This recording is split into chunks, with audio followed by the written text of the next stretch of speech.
2017 Ford Escape cabin filter replace. You'll see a cover like this at the bottom.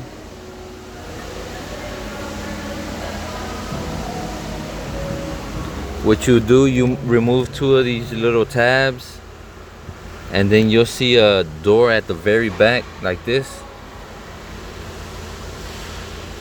And then what you want to do to take it off is push down on the carpet as you, it's a T20 bit.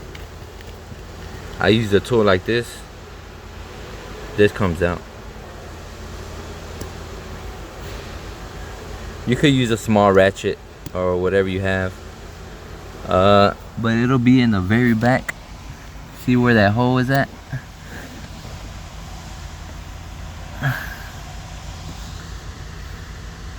Right there.